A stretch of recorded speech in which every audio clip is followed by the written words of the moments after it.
Kate Middleton, fourth child pregnancy report thrills King Charles. Catherine, the Princess of Wales, has already been through so much this year as she continues her journey of recovery after a tough battle with cancer. But just when it seemed like she was finally getting a moment of peace, something completely unexpected happened. News of a secret fourth child has suddenly come to light, and it has left the entire world in shock. Behind closed doors, Catherine was seen in tears, and people close to the royal family say no one saw this coming. Could this sudden revelation affect her recovery? And how will the palace respond to this? Join us as we break down everything behind this emotional royal twist. The modern royal mother, from secrecy to sincerity. There was a time when the birth of a royal baby was not just a personal family moment, but a national event watched with interest and handled with ceremony. Long ago, royal births were staged with all kinds of customs and traditions. They were surrounded by witnesses, fanfare, and formality, because proving the legitimacy of a new heir mattered just as much as the birth itself. Back then, people didn't just take the word of the palace.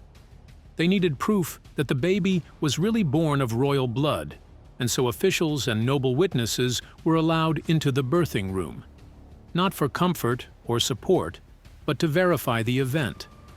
This was how royalty worked for centuries, and the mothers had very little say. Their duty was to give birth, often with many eyes watching, and then go back into seclusion until it was time to appear in public again. The Queen's comfort wasn't the focus, and medical privacy was nearly non-existent. Everything was about the crown, the line of succession, and keeping the royal bloodline intact. But here's the part no one expected, because what Catherine did broke away centuries of silence and changed the way people saw royal mothers forever. Over the centuries, things began changing, even if it happened slowly. One major tradition that faded over time was called the lying-in period. This meant the royal mother would retreat into a private chamber several weeks before her due date. The space was designed to be calm and quiet, though it was also restrictive and isolating. During this time, the mother had little contact with the outside world. It was seen as necessary to protect the baby and uphold royal image. But even that evolved. Queen Victoria, for example, caused quite a stir when she decided to use chloroform during labor, something many considered improper at the time. It was a pain relief method that shocked the public, but it also pushed the boundaries of what was acceptable for royal women.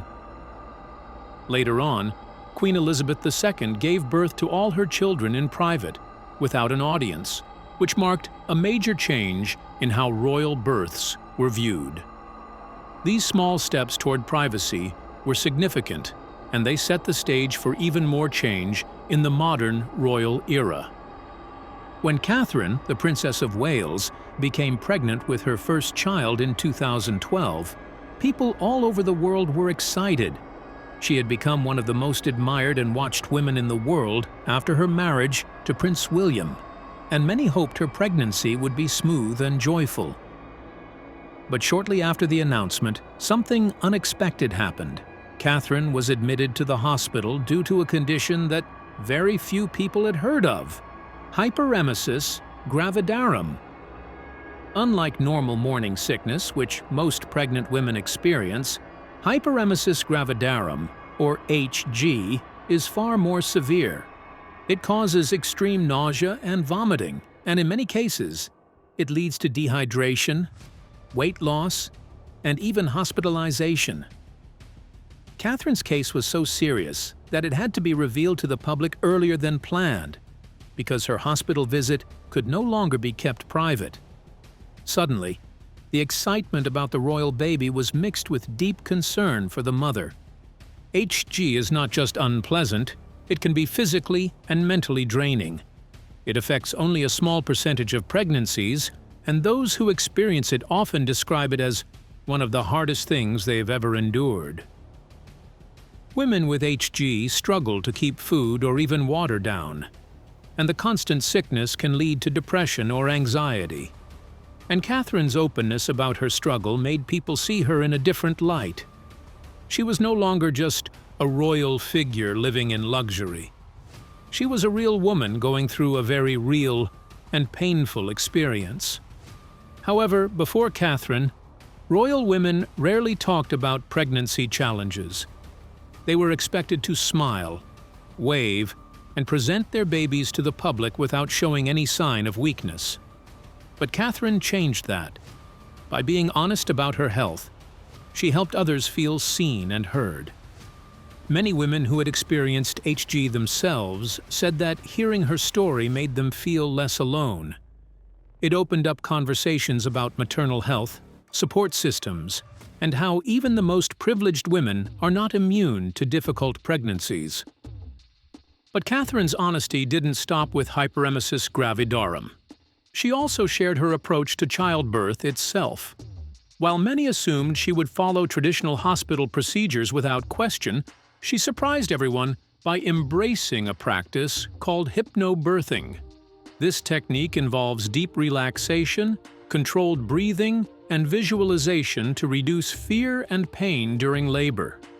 It's not about hypnosis in the dramatic sense, but about training the mind and body to stay calm. For a royal to talk openly about hypnobirthing was rare, if not unheard of. But Catherine explained how it helped her stay grounded and manage anxiety during such a vulnerable time. She credited it with giving her a sense of control and peace. Her choice inspired many others to consider more mindful approaches to birth, and it showed that she was willing to challenge tradition in favor of personal well-being. Furthermore, Catherine's choices, both in sharing her health struggles and in exploring holistic birthing techniques, shows her ways things differently and uniquely. She was not going to follow the royal rulebook if it meant silencing her truth. She was going to be a mother first and a princess second, and that change was powerful. It made her relatable to ordinary people. It made her human. And it marked a new chapter in how the royal family approaches motherhood.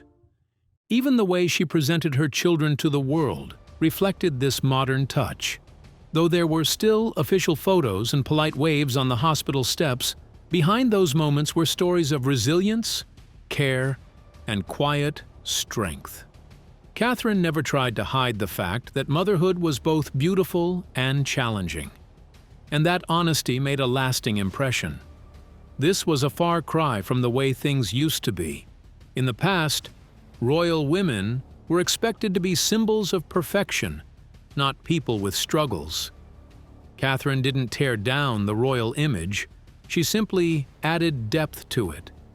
She brought sincerity where there was once only secrecy, and in doing so, she redefined what it means to be a royal mother.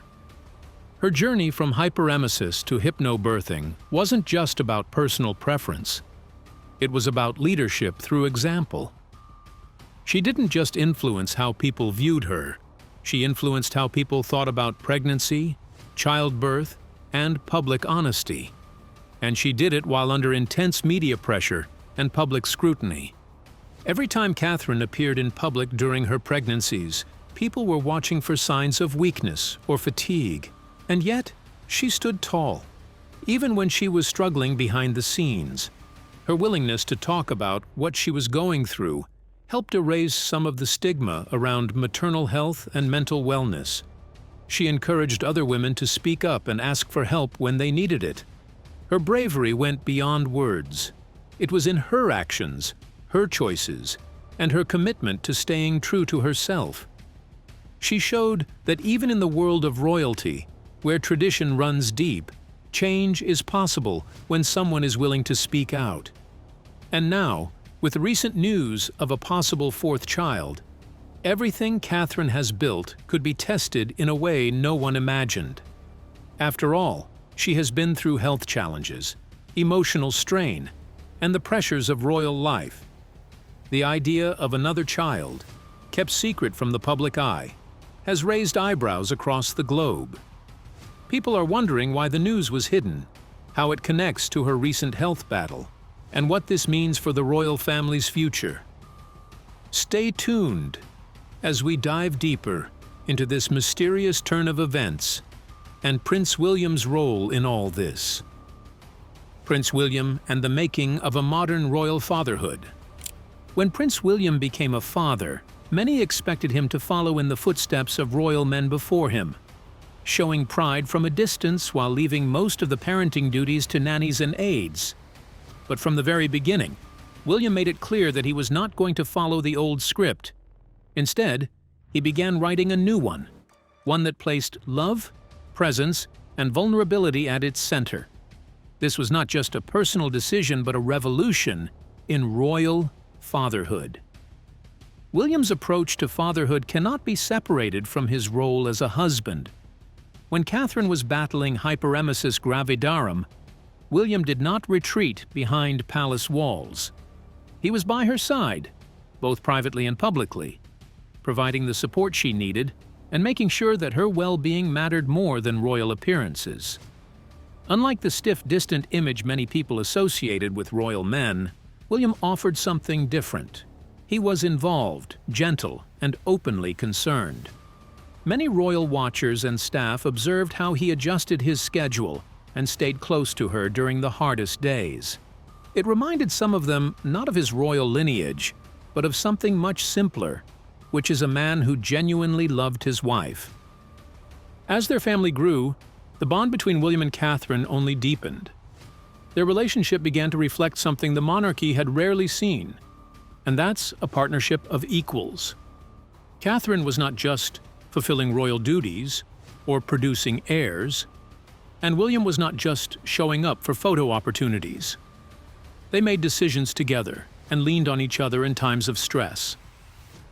When Prince George was born, William famously changed his diapers and took turns getting up at night.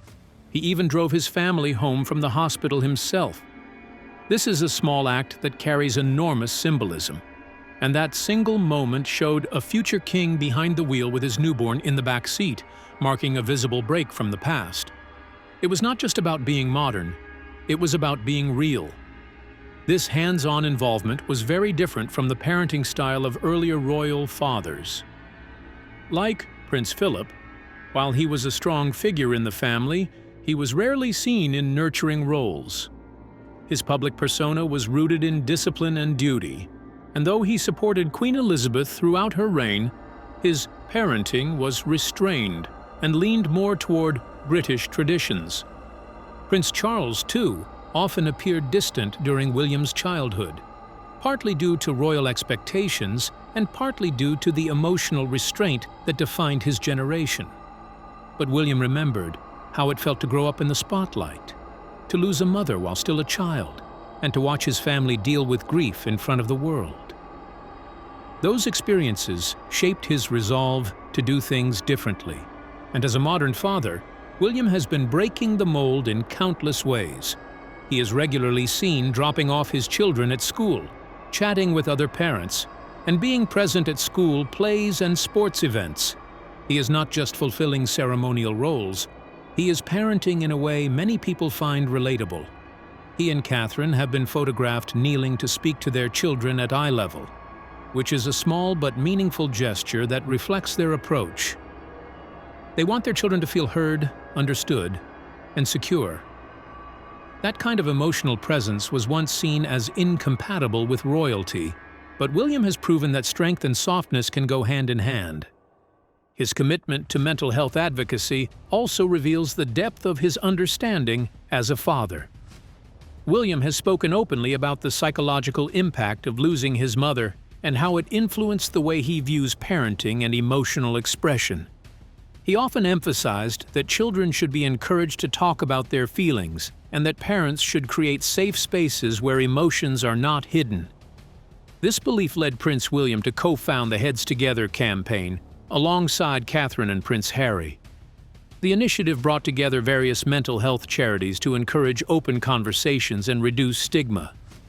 Through Heads Together, William has helped change public conversations about mental well-being, not just in the United Kingdom, but around the world.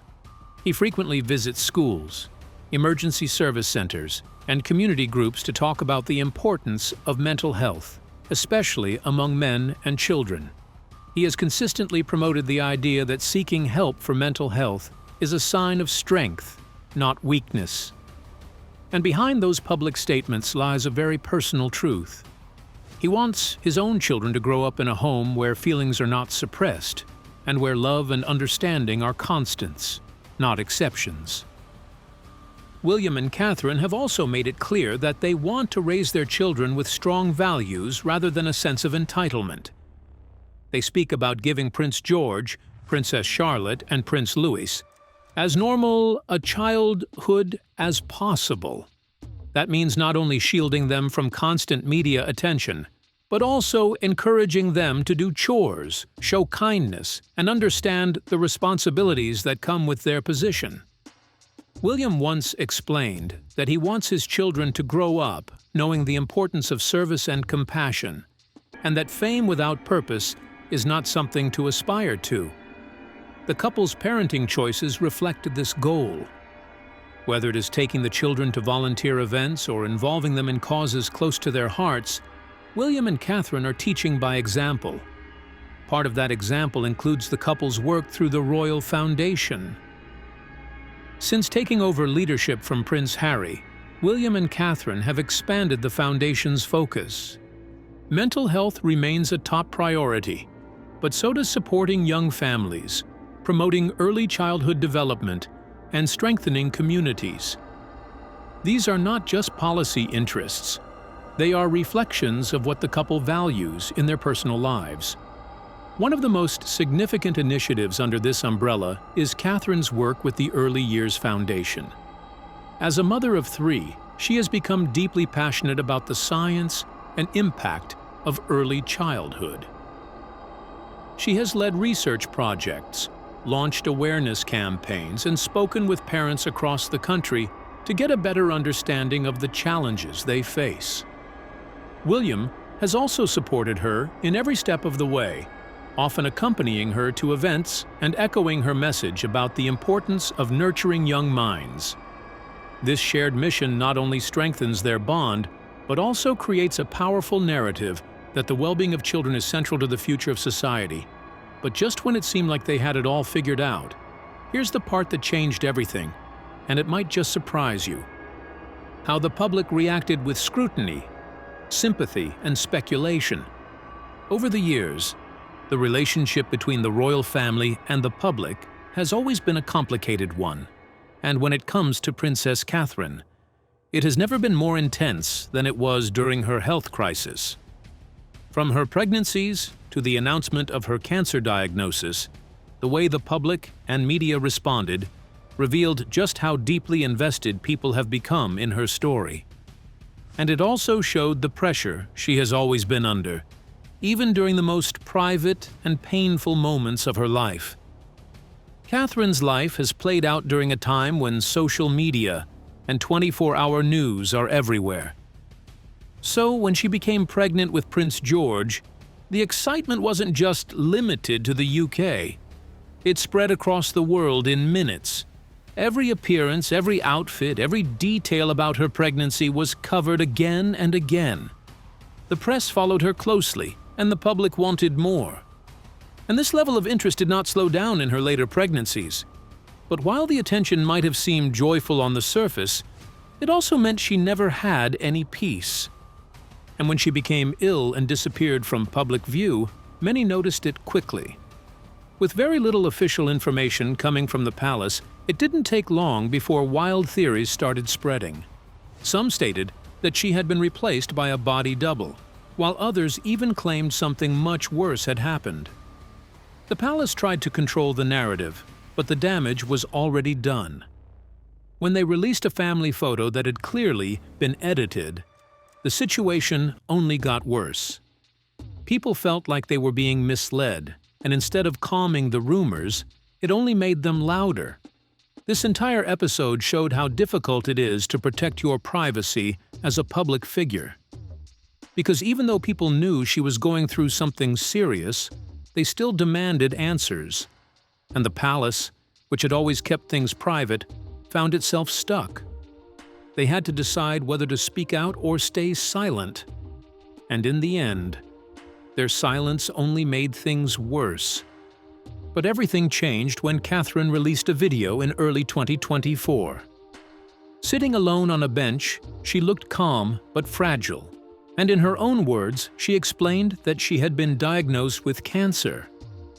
It was a deeply personal moment, and millions of people watched it with tears in their eyes. Her voice was steady, but the message was powerful. She stated that she needed time to recover, and she asked for privacy. But more importantly, she let people know she wasn't hiding. She was just trying to heal. This was not just another royal announcement. It was something very different. It was honest, and it was brave. And because of that, the video reached people in a way no press release ever could. Suddenly, the world stopped asking questions. They started offering support instead. World leaders sent messages, celebrities spoke out, and the social media was filled with kind words, prayers, and photos of people lighting candles or wearing ribbons in her honor. People who had never cared much about the royals before now saw Catherine in a new light. She was no longer just a princess in beautiful gowns. She became a symbol of strength, and for those who had been through cancer themselves or had loved ones who did, her story felt deeply personal. It reminded everyone that even those in palaces can face the same battles. However, for years, the royal family has always preferred to stay silent in times of crisis. But Catherine's illness forced them to rethink that approach. After the backlash they received during the editing scandal and the long silence that followed, they knew something had to change. And when Catherine spoke openly in her video, it showed a new way forward. It was not just about protecting the royal image anymore. It was about being real and true to the people. Many responded to this new honesty. It made them feel closer to the family.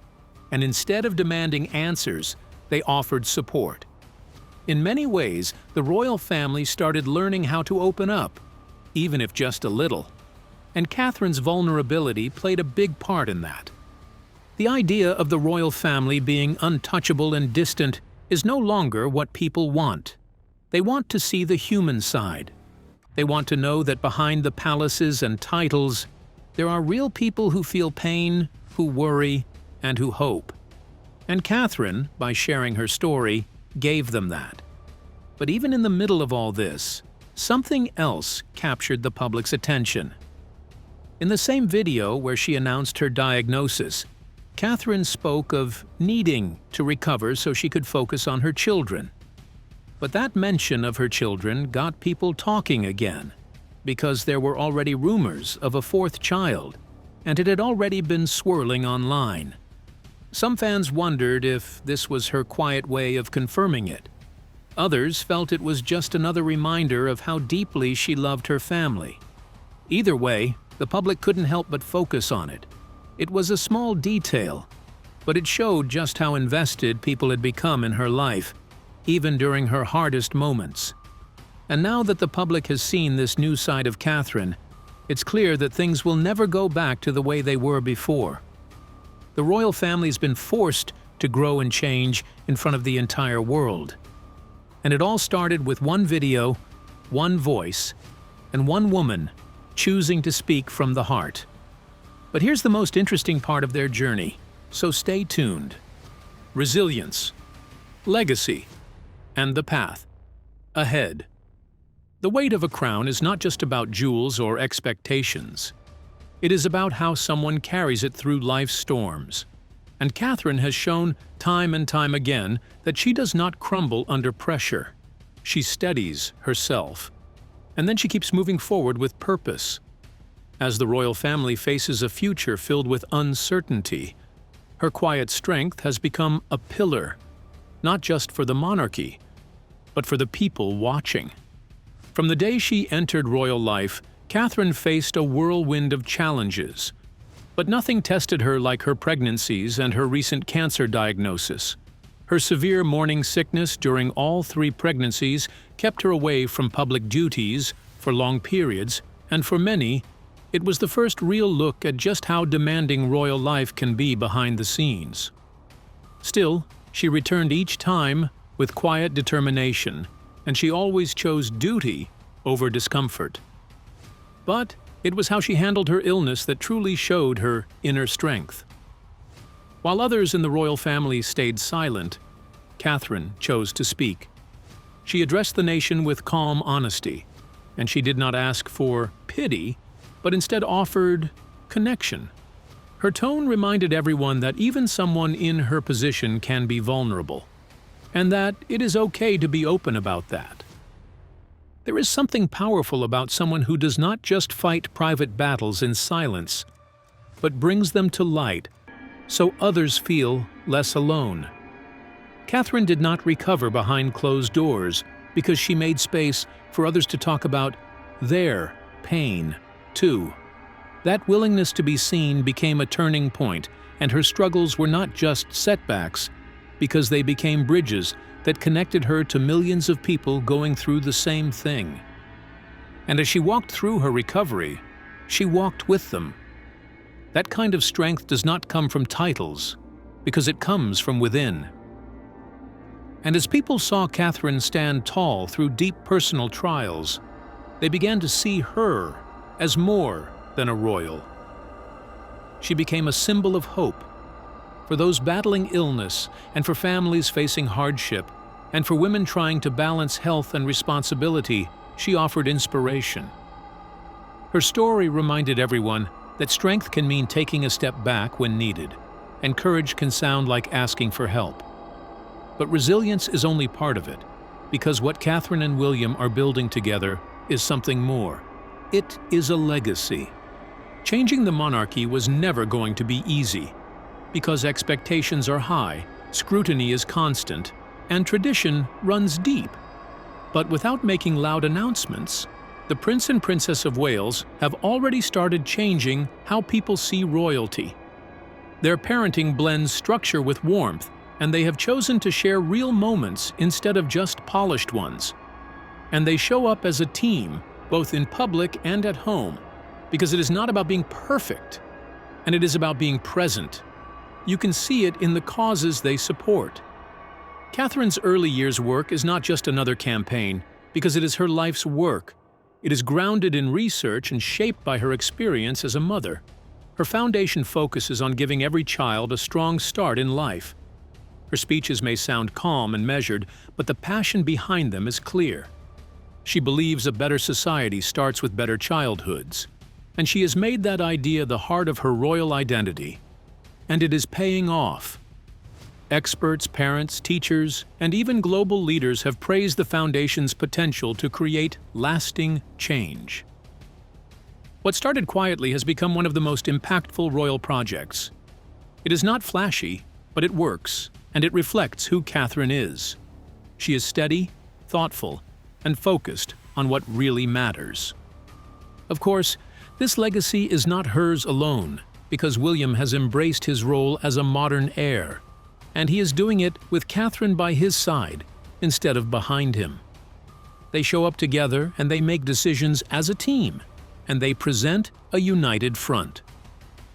That shared approach to public service is one of their biggest strengths, because it gives people confidence that the future of the monarchy will be built on partnership, empathy, and relevance, and that future feels closer than ever. With King Charles facing health challenges, William and Catherine are stepping into bigger roles. But even as their responsibilities grow, they still put family first. Their children, George, Charlotte, and Louis, are growing up with a sense of balance. They are seen now and then at public events, but their daily lives remain protected. That balance shows just how intentional William and Catherine are, not just about their legacy, but also about their children's futures. And that kind of intention matters, because the future of the royal family will not only depend on tradition, but it will also depend on growth. What William and Catherine are doing now is planting seeds. These are seeds of trust, and of openness and of meaningful service. They are not just showing up because they are showing people why it matters.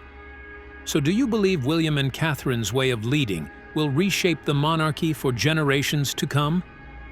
Drop it in the comment section below.